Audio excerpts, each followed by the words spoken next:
Muy buenos días, me da mucho gusto en esta mañana anunciarles la nueva serie que vamos a comenzar, titulada Israel, la higuera y los últimos tiempos.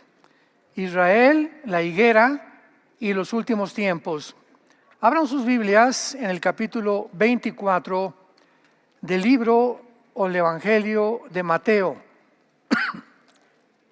Mateo 24, versículo 33 al 34. Este pasaje nos servirá como una plataforma bíblica y teológica sobre todo lo que vamos a desarrollar. Acabamos de terminar el misterioso rapto y creo que cubrimos de una forma exegética bastante detallada la doctrina tan importante del arrebatamiento de la iglesia. Y vamos a hundirnos, a sumergirnos en esta historia de Israel, la higuera, y demostrar más que cualquier otra cosa, el día y la hora nadie la sabe, pero sabemos claramente que nosotros somos la última generación. Es Jesús hablando en el capítulo 24 de Mateo, versículo 32. De la higuera aprendan la parábola. Cuando ya su rama está tierna y brotan las hojas, saben que el verano está cerca. Asimismo ustedes, cuando vean todas estas cosas, conozcan que está cerca las puertas. De cierto les digo, que no pasará esta generación hasta que todo esto acontezca. Rápidamente, antes de desarrollar todo este tema, que nos va a llevar 4 o 5 conferencias tal vez, es importante que nosotros sepamos que la higuera representa a la nación de Israel. De eso no hay absolutamente ninguna duda alguna. Así que cuando Jesucristo dice que cuando la higuera reverdeciera, que tuvo lugar el 14 de mayo de 1948, cuando Israel resucita, Israel renace nacionalmente como nación soberana, libre e independiente. En ese momento comienza la cuenta regresiva de Dios. ¿Qué es lo que Cristo nos está diciendo? Que la generación que vea esto no pasará. Será la última generación. No podía ser la generación de la época en la que él estaba viviendo, porque Israel en el año 70 después de Cristo fue expulsada, exiliada a todas las naciones hasta 1948. Así que nosotros somos esa generación. ¿Cuándo sucederán todas estas cosas? No sabemos si en 2025, 2028, 2030, pero somos la última generación bíblica que nos da realmente el privilegio de poder prepararnos ya, tomar en serio a Dios por todo lo que se viene en el mundo y estar atentos en cualquier momento de oír una trompeta en el cielo, que solamente los cristianos la van a oír. Oír una voz que es la de Jesús y cuando menos lo esperemos, estamos con Él. Para irnos con Él al cielo. En Juan capítulo 14, Jesucristo dijo, no se turbe su corazón ni tenga miedo. En la casa de mi Padre voy a preparar lugar para ustedes. Y cuando me fuere, vendré por ustedes y os tomaré a mí mismo para que donde yo estoy, ustedes estén. ¿A dónde está Cristo? En el cielo. Entonces, el rapto no puede ser la segunda venida, porque la segunda venida, Él viene y baja y no nos lleva al cielo. Baja con nosotros a establecer su reino milenial. En Juan 14 le está prometiendo que cuando venga es para irnos con Él al cielo. Y cuando estemos en el cielo, aquí abajo, van a pasar los 7 años de la tribulación. Y mientras nosotros en el cielo vamos a ser juzgados. No por la salvación, porque ninguna condenación hay para el que esté en Cristo Jesús. Ya estamos completamente cubiertos y garantizada nuestra salvación. vamos a ser juzgados por todo lo que hicimos o dejamos de hacer desde el momento en que tú y yo nos convertimos. Porque nuestro pasado antes de nuestra conversión no existe. Como está más lejos el occidente que el oriente, Dios hizo alejar de nosotros todas las cosas que hicimos en el pasado. Tus asesinatos, tus robos, tus adulterios, tus abortos, tus mentiras, todo quedó en la cruz de Cristo. El que está en Cristo, nueva criatura es. Las cosas viejas pasaron, de ahí en adelante todo es hecho nuevo. Muy bien. Todo esto lo voy a desarrollar más adelante, pero quiero comenzar con el aspecto histórico, porque si no conocemos la historia, no podemos entender nada de lo que está pasando. A través de la historia, una de las más frecuentes preguntas que los cristianos han hecho es ¿cuándo y cómo regresará Cristo? Sin embargo, ha sido precisamente en el siglo XXI donde nos encontramos cuando por primera vez en toda la historia un hombre es capaz de gobernar el mundo. Hace 15 años todavía no era posible, mucho menos el siglo pasado. Por el avance impresionante de la tecnología, de la cibernética y de la genética, ahora es posible que un hombre, como la Biblia lo profetizó, llamado el anticristo, pueda tener el control del mundo mediante el control económico de un chip. Mediante una marca que será puesta en la mano derecha o aquí en el entrecejo, en la frente, y nadie va a poder vender, comprar ni tu carro, ni pagar la renta, ni comprar en el Oxxo, ni ir a desayunar. No vas a poder ni pagarle una Uber, no vas a poder hacer nada si no tienes esa marca. Un control total que es a donde se dirige el mundo desde la pandemia. La pandemia fue un ejemplo de la forma como los gobiernos totalitarios, ¿verdad? Los gobiernos autoritarios aprovecharon para ejercer sobre nosotros una coerción de nuestras libertades y derechos individuales y humanos, aprovechándose de la supuesta falsamente llamada ciencia. Tristemente, la mayoría de las iglesias cristianas no estudian las profecías bíblicas, por lo que ha habido una explosión de falsas enseñanzas proféticas. La sana doctrina ha sido reemplazada por mensajes inofensivos.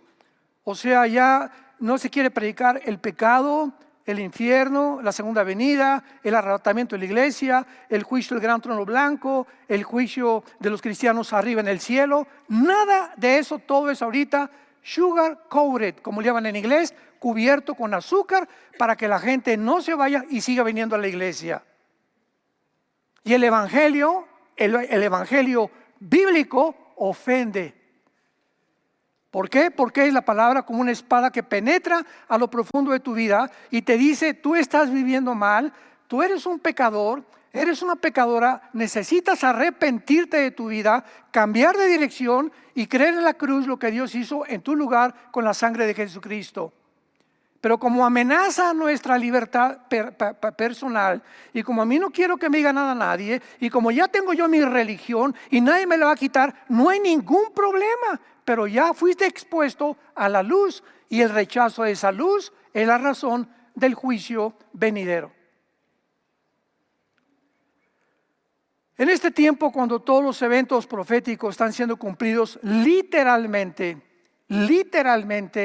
en las páginas de la Biblia y en la mayor parte de los medios de comunicación, los cristianos realmente están o dormidos o están anestesiados o se acostumbraron nada más al domingo en la mañana como su vida cristiana.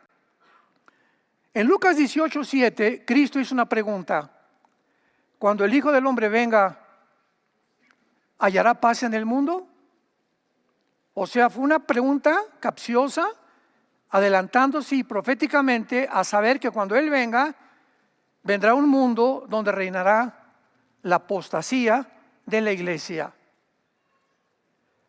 Ahora, han transcurrido 2000 años desde que Jesús se fue al cielo. Y como cristianos tenemos que tener dos cosas. Vamos a poner las bases. Tenemos que tener dos cosas muy en claro. Número uno, nadie conoce el día o la hora del regreso de Jesús. Mateo 13:32. Nadie conoce el día y la hora. Esta última semana he oído 3 o 4 que mandaron a mi WhatsApp diciéndome, es que dijo que el 28 de septiembre, otra persona que el 13 de septiembre, otra señora, no, es que a mí se me apareció Jesús y me dijo en sueños que venía el 10 de octubre. Todas estas son amarillismo profético, fanfarronerías que no es posible de creerlas.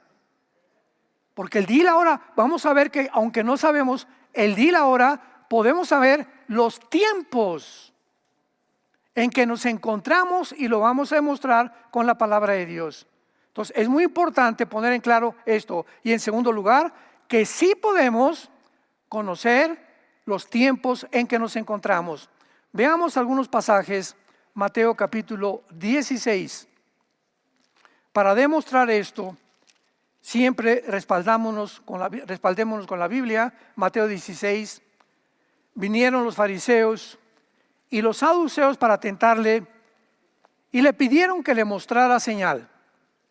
Una señal del cielo, muéstranos. Mas él respondiendo les dijo, cuando anochece, dice en buen tiempo porque el cielo tiene arreboles y por la mañana hoy habrá tempestad. Porque tiene arreboles el cielo nublado. Hipócritas que saben distinguir el aspecto del cielo, mas las señales de los tiempos no podéis. La generación de Cristo tenía la responsabilidad de conocer que aunque no sabían todavía muy claro que el Mesías tenía que morir crucificado, pero que vendría alguien que era el hijo de David a tratar de instaurar el imperio romano y vencer al imperio romano y libertar a Israel, ellos conocían claramente. ¿Quiénes lo conocieron? Los Reyes Magos.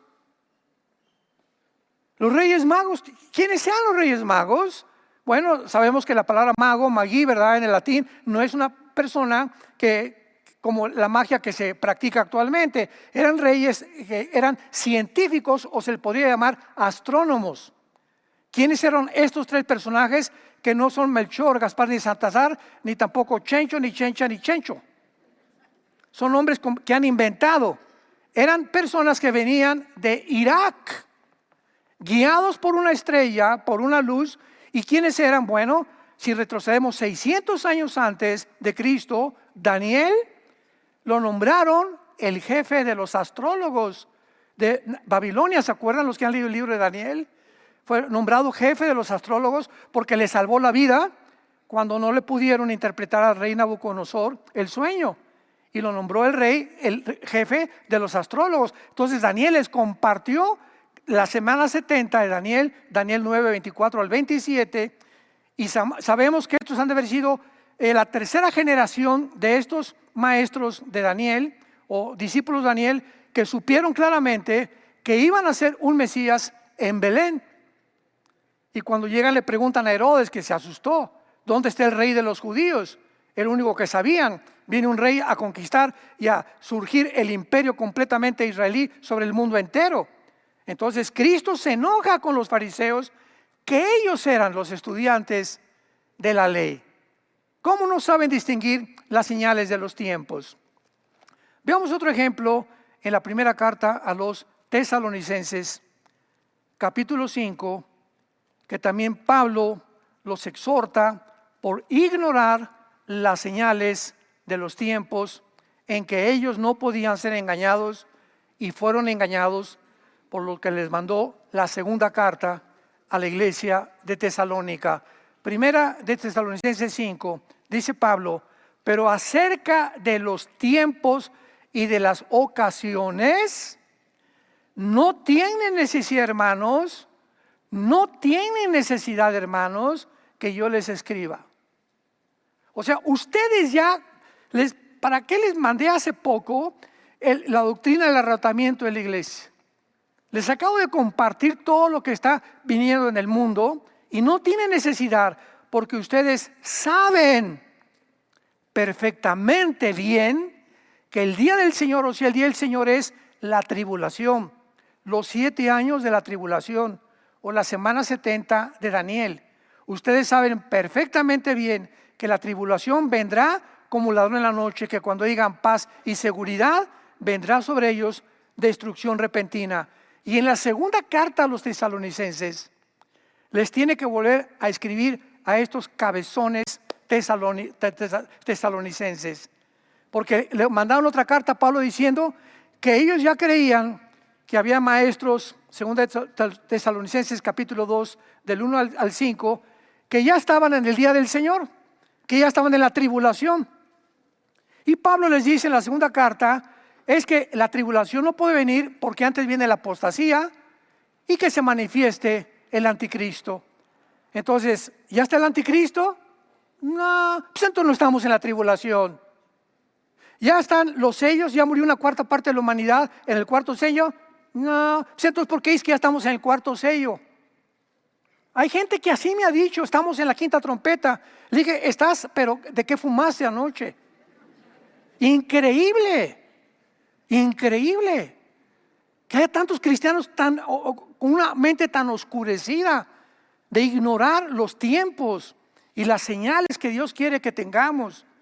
La palabra tiempos apunta a lo aquí es la palabra cronos, que es de ahí viene la palabra cronología.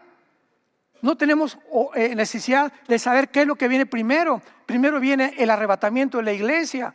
Después viene el anticristo, se manifiesta, los 7 años de tribulación, el milenio, el reino mesiánico y finalmente la eternidad, Apocalipsis 21 y 22. Esto se llama cronológicamente descrito los eventos de la palabra de Dios y las ocasiones es la palabra kairos, ¿verdad? Que es tiempos específicos o tiempos determinados cuando sucede tu cumpleaños, el día de la independencia, el día de la Navidad es el 24, el 7 de junio son kairos. Pero el calendario de todo el año se llama cronos, lo que es cronológico. Ahora también alguien ha dicho, vayamos rápidamente al libro de los Hechos, capítulo 1, Hechos 1. Todo esto lo tenemos que ver, como les dije anticipadamente, con detalles. Tengo una carga, como ustedes no se imaginan, por esta serie, porque es importantísimo ya profundizar la Biblia. Hechos 1, versículo 6. Aquí están ya los discípulos con Jesucristo resucitado antes de que Él ascendiera al cielo. Noten ustedes que los discípulos tenían dudas, todavía muchas dudas, pero la más importante de ellas era que Abraham, Isaac, Jacob y los profetas han profetizado en todo el Antiguo Testamento que venía un reino para Israel, que Dios no había acabado con Israel, que Dios va a levantar otra vez a la nación de Israel. Entonces ven que Cristo muere y que se va y le hacen la pregunta, versículo 6. Entonces los que se habían reunido le preguntaron diciendo, Señor, ¿restaurarás el reino a Israel en este tiempo? O sea, ya te vas. ¿Y qué de las promesas que nos hicieron Abraham, Isaac, Jacob y los profetas? ¿Dónde está ese reino? Creíamos que tú eras y ahora resucitado, ¿no vas a establecer tu reino? Y entonces Cristo les contestó, no les toca a ustedes saber los tiempos o las sazones que el Padre puso en su sola potestad, pero recibirán poder cuando el Espíritu venga y me serán testigos. Pregunta, ¿hay una contradicción entre esto y la primera carta a los tesalonicenses que acabamos de leer? Aquí les dice Cristo, a ustedes no les toca saber los tiempos y las sazones, y Pablo llega y les dice a los tesalonicenses, ustedes ya no tienen necesidad de saber por qué, porque cuando esta pregunta le hicieron a Jesucristo era antes de la venida del Espíritu Santo. El Espíritu Santo no había venido a darles, a inspirarles toda la verdad de las Escrituras. Pero una vez venido el Espíritu Santo, los apóstoles comenzaron ya a explicarles los tiempos en que nos encontrábamos. Entonces, si no entendemos el Antiguo del Nuevo Testamento y la ocasión cuando las cosas se dijeron, comenzamos a hablar barbaridades. No se pueden saber ni tampoco los tiempos. Y usan este versículo, por el amor de Dios, lee un poco más profundamente la Biblia. Fue dicho cuando el Espíritu Santo no venía y no les toca a ellos saber. Pero el Espíritu Santo vino ¿a qué cosa? A guiarnos a toda la verdad. Muy bien. Y veamos también Ezequiel capítulo 38. Estos son algunos pocos pasajes para probar que sí podemos saber los tiempos en que nos encontramos. Ezequiel 38. Este pasaje de Ezequiel es la profecía más detallada que hay en la Biblia, en el Antiguo Testamento. Porque se profetiza, damas y caballeros, santos de Dios, las naciones que existieron en el antiguo pasado o en el Antiguo Testamento, que tenían otros nombres, algunas de ellas, y que estas naciones que no existían, muchas de ellas, se iban a formar una confederación política, una alianza militar y política para venirse en los tiempos finales, y lo vamos a ver, iba a ser después que regresara Israel. Esto fue escrito hace 2700 años. Entonces vemos nosotros que no se podía cumplir. Y esto tiene que cumplirse desde el momento que Israel se regresó a su tierra. Porque si Israel no hubiera regresado, esto no se podía cumplir. Número uno. Número dos. Si estas naciones que ahorita ya existen y que han formado ya esta alianza, nos damos cuenta que esta guerra, que es el Armagedón, Ezequiel 38 y 39 describen la tercera guerra mundial y las naciones que estarán involucradas para exterminar a Israel finalmente. Y al terminar el capítulo 39 nos muestra de qué forma en ese tiempo Dios restaurará a Israel, los judíos se convertirán y jamás volverá a haber otra rebelión en contra de Dios. Pero veamos rápidamente, por ejemplo, en el versículo 5, la palabra Persia. En 1935 se cambió el nombre de Persia a Irán, a la República de Irán, cuando los ayatolas echaron fuera de Irán a la familia de los Shah, el Shah de Irán. Muy bien, entonces este nombre de Persia, cuando lo veas en el Antiguo Testamento, corresponde a la nación de Irán. En 1979 se le volvió a cambiar el nombre a la República Islámica de Irán, donde estos dos ayatolas que ahorita rigen a Irán, Ramallah, que es el jefe del grupo terrorista de Hezbollah, son los terroristas y la nación que sostiene a Hamas, a Hezbollah, a ISIS, a Al-Qaeda, a los talibanes y a los hutis de Yemen. Irán actualmente, ahorita, en el mes de septiembre del 2024 del siglo XXI, es la nación más grande terrorista del mundo y la que sostiene a todos los grupos terroristas con solo un propósito: exterminar a la nación de Israel.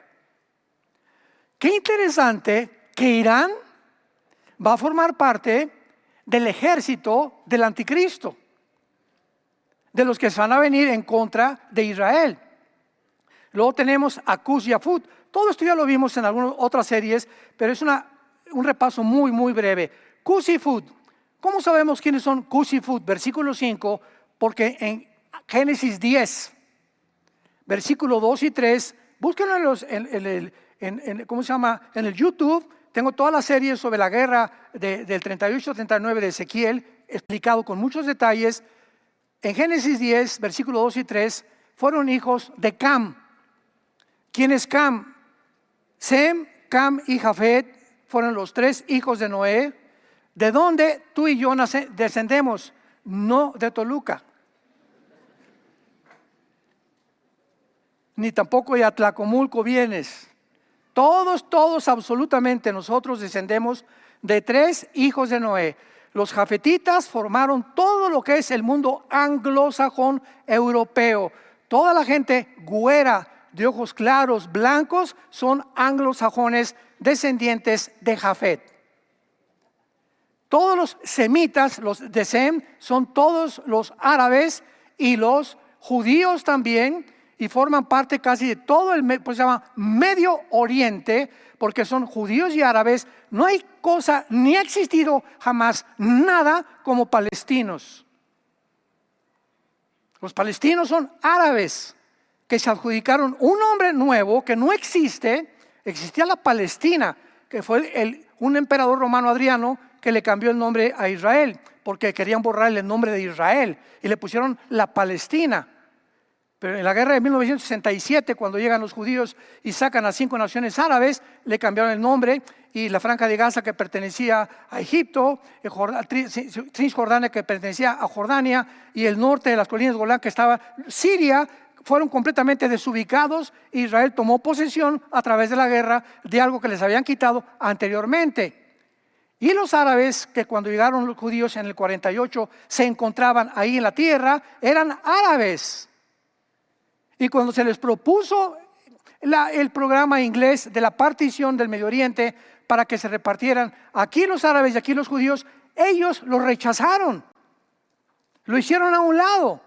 Y entonces se fueron a la Franja de Gaza, que estaba controlada por Egipto, no por Israel, y comenzaron a cambiarse el nombre de palestinos. ¿Por qué? Porque las naciones árabes a las que ellos pertenecían, ninguna de ellas los aceptó. Y no le convenía a la Liga Árabe de aquellos tiempos de que sacaran un grupo de árabes de Israel, porque siempre ha sido el propósito de la hermandad musulmana, que fue fundada por Al-Anamán y por Husseini, y después por Yasser Arafat, que fue discípulo de Husseini, y que se unieron con los nazis, se unieron para destruir a Israel. Se suicida Hitler, y todavía en los 50 continúan con el proyecto de exterminar a Israel. Todo esto es importantísimo para que nosotros podamos entender las profecías bíblicas. Ahora bien, lo que hace el regreso de Israel a su tierra, un evento único y milagroso, es que el renacimiento de Israel en 1948 se ha ocultado del mundo bíblicamente, porque si no tienes la Biblia, bueno, pues Hitler, ¿verdad? En los campos de concentración, 6 millones de judíos murieron, etcétera, etcétera. Pero ¿cómo es posible que este pueblo de casi 2000 años de exiliados hayan regresado en un día a formar una nación, rodeados de enemigos, de más de 25, 30 millones de enemigos que han querido siempre exterminarlos? Veamos esta profecía en Isaías capítulo 66, tan clara, que hace 2600 años, 2700 años, la Biblia escribió. Isaías 66, versículo 8. Comienza con una interrogante y dice: ¿quién oyó cosa semejante? O sea, ¿quién ha oído algo parecido a lo que vamos a ver? ¿Quién ha visto tal cosa? ¿Concebirá la tierra en un día? ¿Nacerá una nación de una vez? Pero en cuanto Sión estuvo de parto, dio a luz a sus hijos. Un milagro se define cuando se desafían las habilidades o la natural comprensión del ser humano. Lo que hace el nacimiento de Israel, el renacimiento nacional de Israel, milagroso, es que ninguna otra nación en la historia ha regresado después de haber sido exiliada por más de una generación, por más de 70, 80, 90 años de edad. Israel fue exiliada casi 2000 años. ¿Y regresaron con la misma cultura? el mismo idioma, las mismas tradiciones y la misma religión y el mismo nombre de Israel, el mismo nombre de Hashem, el mismo nombre de Yeshua HaMashiach, el mismo nombre en el hebreo que todos habían enseñado desde miles de años antes por los profetas. Nadie en la historia ha podido igualar este milagro. Muy bien, ¿por qué lo hizo Dios? Por la siguiente razón. Llegan los judíos en el 48 milagrosamente. Milagrosamente, vamos a ver más adelante las etapas que tuvieron que atravesar para que pudiera lograrse que Israel estuviera en su tierra. No nos imaginamos, fueron 2 guerras mundiales casi y la caída del antiguo imperio otomano para que pudiera Israel llegar a Israel. Entonces, esto es milagroso. Aparte de esto, 1948, 14 de mayo, David Ben Gurión, primer ministro de Israel, es nombrado. A las 10 horas después que Ben Gurión declara la independencia de Israel, se les vienen encima los árabes. Vamos a tomar en cuenta y a recordar que los judíos venían del holocausto. Los judíos no tenían armas en aquel tiempo. Cada día estaban comenzando, imaginémonos nada más, no tenían reglas, no tenían una política, no tenían una constitución todavía. Y vencen a las naciones árabes milagrosamente. Todavía hay más. 1956, el presidente Gamal Nasser de Egipto, del 48 nos brincamos a 1956. Proclama, destruyamos a los árabes porque invadió el canal de Suez. Son derrotados otra vez los más de 4 naciones árabes por los judíos milagrosamente. 1967, la Guerra de los 6 días. La Guerra de los 6 días se encuentra registrada en la Academia West Point de Estados Unidos, que es una academia militar muy famosa, como una de las guerras, y en la historia y en las enciclopedias también, más milagrosas que las de Napoleón Bonaparte, que las de Aníbal, que las de Alejandro el Magno, que de todos estos grandes conquistadores del pasado. ¿Por qué? Porque el 1 de junio de 1967, otra vez el presidente de Egipto, Nasser, le habla a Irak, a Siria y a Jordania para que se junten bajo esta bandera que levantaron. Exterminemos a los judíos. Exterminemos el Estado de Israel. A los 3 días, los judíos ya estaban reconquistando la ciudad de Jerusalén. Entró el general Moshe Dayan a Jerusalén, entraron al Muro de los Lamentos, ahí oraron y lloraron y le dieron gracias a Dios. Señor, esto es un milagro. Otra vez Jerusalén en nuestras manos, porque sin Jerusalén no hay probabilidades de que sea Israel, porque es la ciudad santa, el terreno sagrado. Igualmente para los musulmanes es sagrado porque ahí tienen la mezquita de Omar todavía, la cúpula de la roca. Y entonces los judíos habían conquistado las colinas del Golán, la franja de Gaza que estaba en Egipto y Cisjordania, y se retiraron de la península del Sinaí. Ya estaban en la península del Sinaí y las Naciones Unidas en ese tiempo le dijeron: sálganse de ahí porque entonces ya se hace una guerra mundial, porque ya esto es demasiado.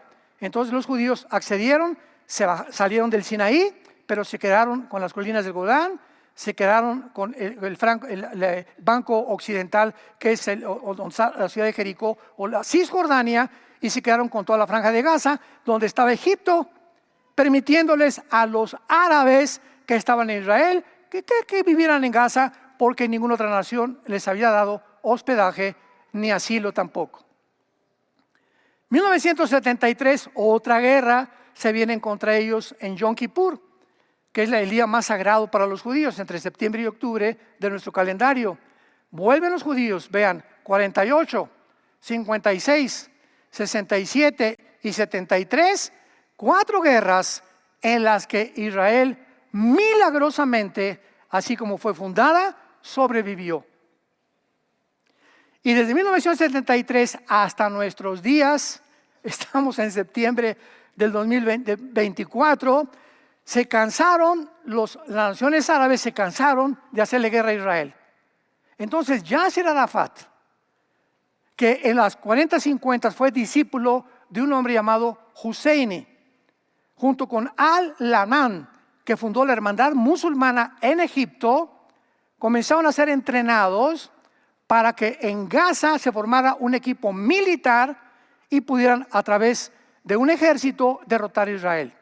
Nos iban a conformar vivir en una franja de 50 kilómetros de distancia, 10 kilómetros de ancho, como ciudadanos pacíficos. No, ellos han tenido y han jurado, y se encuentra en la Constitución, googléalo, la Constitución de la Organización para la Liberación de Palestina. Tenemos que exterminar a Israel. Es una enemistad de hace siglos. Es un odio impresionante, satánico. Y qué interesante que los nazis se unieron con Husseini y se unieron con todos los el que formó la hermandad musulmana para destruir a los judíos. Vemos cómo se forma como una metástasis. Se forma una agrupación, como decía mi abuelo, son lobos de la misma loma. El mal atrae al mal. Lo semejante atrae a lo semejante. Tú eres una persona buena, buscas personas buenas con tener amigos. Eres borracho, parrandero y jugador, ¿quiénes van a ser tus amigos? Igual que tú. Eres una persona adúltera, estás con adúlteros. Eres una persona que le interesa el dinero, vas a buscar personas a quien les puedas tú sacar dinero o hacer negocios. La amistad no existe para hacer negocios, existe los intereses económicos o políticos nada más. La amistad queda completamente en el suelo. Lo semejante atrae a lo semejante, lo dicen los salmos. ¿Qué hicieron entonces? Formar grupos guerrilleros. Y se levanta entonces el primer líder de la Organización para la Liberación de la Palestina, 1968, Yasser Arafat. Nació en Egipto, fue criado en Egipto y finalmente, ¿verdad? Husseini fue su maestro y comienza Arafat a formar la Organización para la Liberación de Palestina con el propósito de formar guerrillas, porque ya guerras ya no querían, meterse vestidos de civiles para que si atacaran los judíos, el mundo dijera, están matando civiles, para que sin uniforme ellos pudieran esconderse detrás de las ropas de los civiles. En 1979, cuando Irán se vuelve islámico y cuando comienzan a promover el islamismo y el exterminio de Israel, le hablan a Arafat y le dan una recepción de héroes en Teherán. Y lo reciben los ayatolás a Yasser Arafat y lo nombran el jefe no solamente de los palestinos, sino también para formar otro grupo llamado Hezbollah, que significa en árabe el partido del pueblo. ¿Quién es este grupo Hezbollah? Ya Irán tenía un equipo, como aquí antiguamente los dos presidentes que había en México, el Estado Mayor Presidencial. Estaban los Pinos, el Estado Mayor eran militares que se encargaban, ¿verdad?, de cuidar al presidente, las cosas más altas militarmente. Entonces tenían un Estado Mayor Presidencial los iraníes llamado las Guardias Revolucionarias. Era todo un conjunto de militares que rodeaba a los ayatolás para protegerlos y en una guerra poder defender a Irán. Entonces estos guardias revolucionarios sacaron al 30% de ellos y los comenzaron a entrenar para poder sabotear y poder hacer la guerra debajo del agua a Israel. Y nació Hezbollah. Y hasta el momento, no sé cuánto supieron ustedes, desde el siglo pasado hasta ahorita, no han dejado de mandarles misiles, cohetes. Las Naciones Unidas están 90% en contra de Israel. Los medios de comunicación, lo vimos ahora el 7 de octubre, llega un grupo de 2,000 asesinos, guerrilleros, a cometer un genocidio dentro de Israel, en los kibbutz, meter a los niños recién nacidos en los hornos microondas, sacarles los ojos enfrente a los papás, abrir a las mamás de su vientre, cortarles la cabeza, cortarles las orejas, quemar después sus casas. Se van y se llevan a los rehenes vamos a traerlos para que nos sigan los soldados en Israel, y vamos a la franja de Gaza, y ahí los vamos a esperar y les hacemos una trampa y acabamos con Israel. Y todo les salió al revés, aunque todavía tienen más de 100 rehenes, que va a ser muy difícil que los suelten, pero hasta este momento casi jamás está deshecho. Y acabamos de ver hace 3 o 4 días la tecnología más grande militar del mundo en la historia del ser humano. Hace 3 días los ayatolas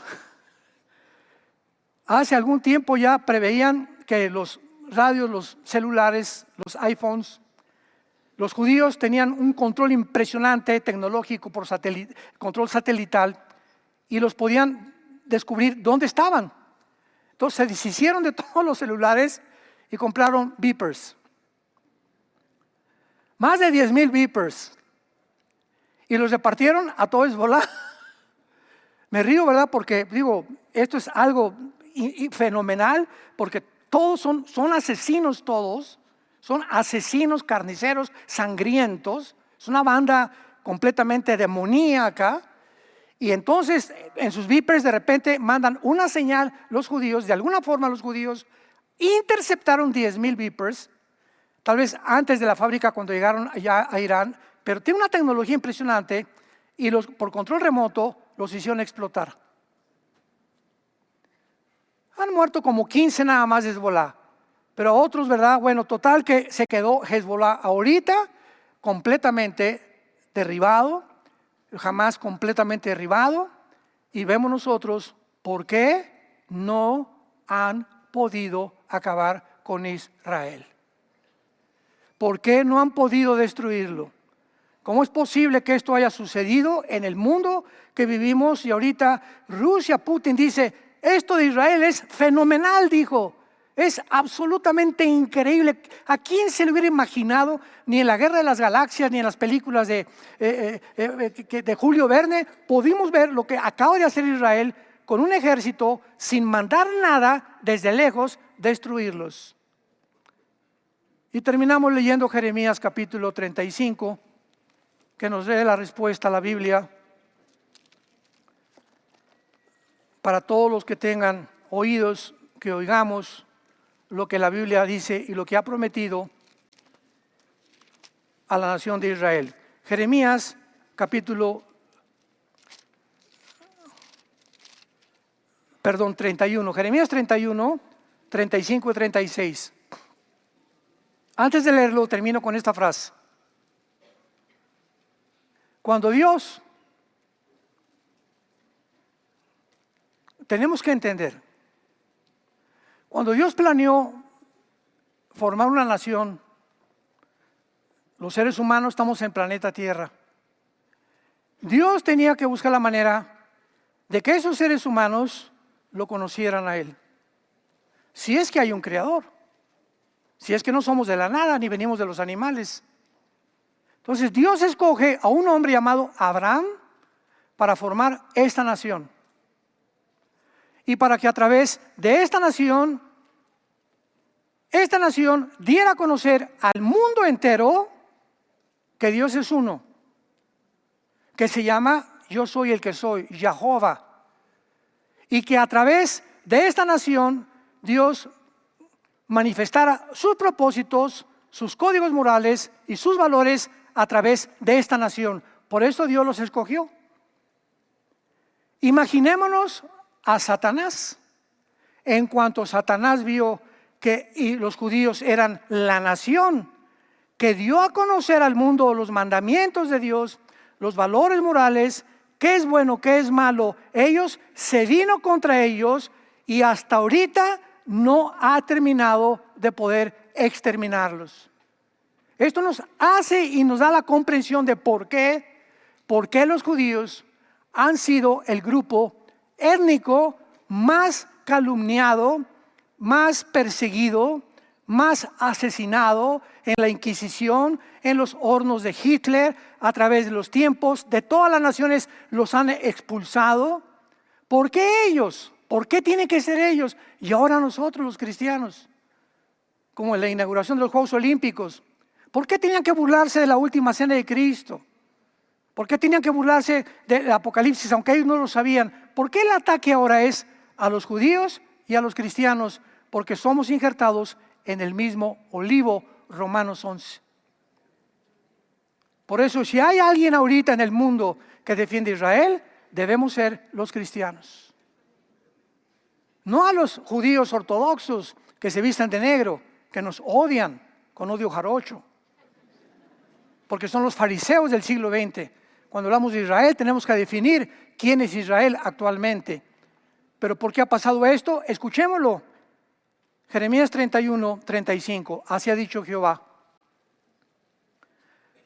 Que da el sol para la luz del día, las leyes de la luna y de las estrellas para la luz de la noche, que parte el mar y brama sus ondas, Jehová de los ejércitos es su nombre. Si faltaren estas leyes delante de mí, dice Jehová, también la descendencia de Israel faltará para no ser nación delante de mí eternamente. ¡Wow! Sigamos. Así ha dicho Jehová. Si los cielos arriba se pueden medir y explorar abajo los fundamentos de la tierra, también yo desecharé toda la descendencia de Israel por todo lo que hicieron, dice Jehová. Dios pone testigos y dice, el día que falten las leyes cósmicas, el día que alguien pueda llegar al fondo de la tierra, o que pueda encontrar y descubrir el espacio, ese día yo desecho a Israel. Por eso Israel es indestructible. Ahora, ¿cuál es el ejemplo para todos nosotros? Que Dios es fiel al que llama.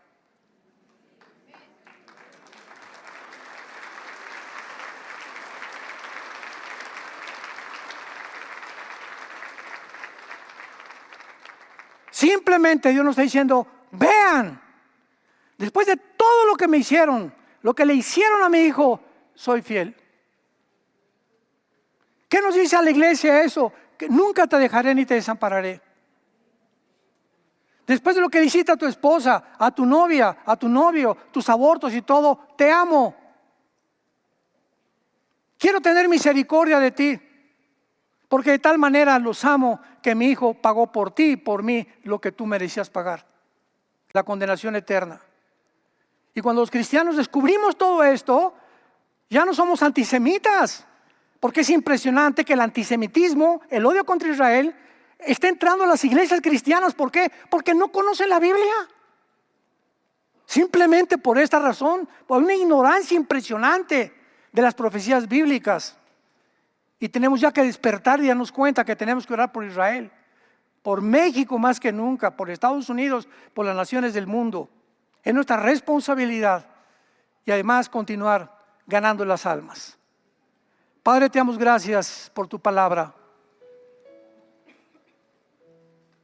Porque los cielos y la tierra pasarán, pero tus palabras, así como Israel, fue recogida milagrosamente, sostenida milagrosamente, preservada milagrosamente hasta el final.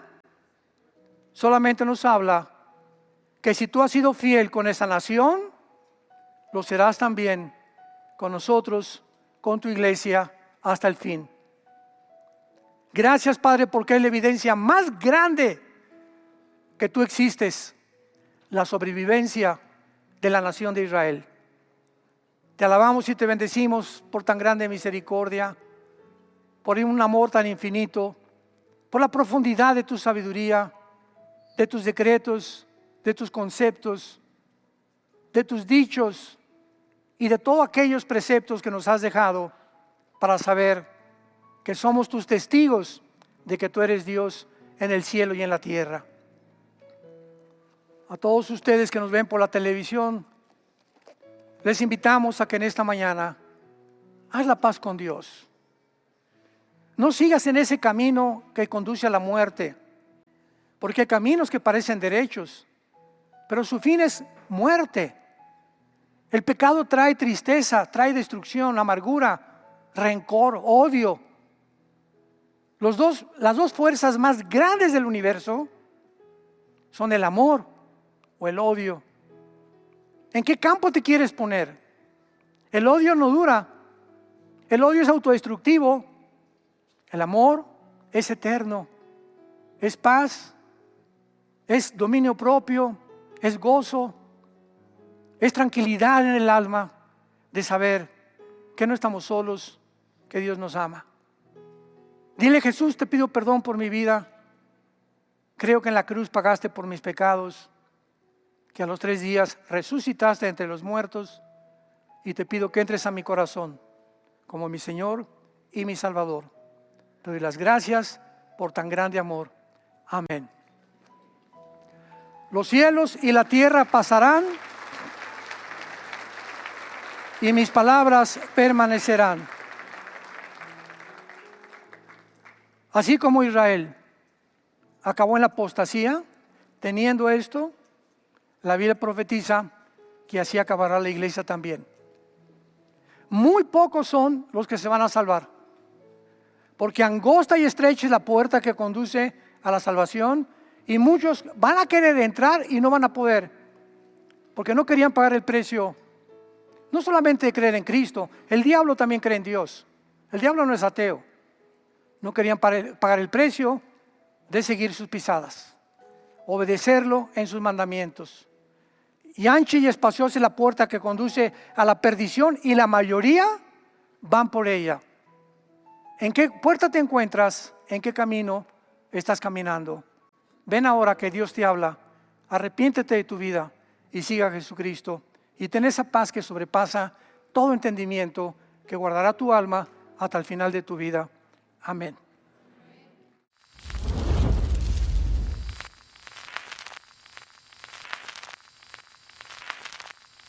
Hola, ¿qué tal? Me da mucho gusto saludarles, y quisiera simplemente comunicarles que gracias a todos ustedes a través de todas las naciones del mundo que aman la palabra de Dios y que realmente están interesados en que nosotros, como organización Vida Nueva para el Mundo y Armando Alducin Ministries, continuemos predicando el Evangelio de la gracia de Jesucristo, y que podamos nosotros continuar haciéndolo gracias a sus donaciones.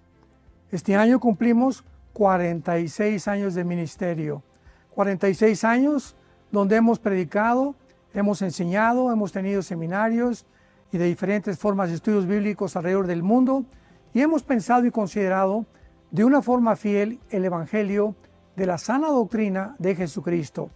Nosotros, con todas estas donaciones, tenemos que sostener pastores, misioneros, obras, equipos de televisión, y aún continuamos buscando la manera de poder elevar este ministerio. Hasta este momento quiero que ustedes estén enterados que no tenemos una sola propiedad como organización, y así hemos trabajado durante 46 años porque le damos la importancia a la evangelización, a las misiones y también a los hombres de Dios para levantar más pastores. Le damos las gracias, y que pueda Dios con su gracia tocar sus corazones, y que puedan ustedes invertir en un terreno donde es fructífero, porque creemos que ha producido bastante buen fruto para la gloria de Dios. Gracias, muchas gracias por sus aportaciones y por las donaciones que sabemos ustedes continuarán haciendo para que podamos continuar siendo fieles en la predicación del Evangelio de la gracia de Dios.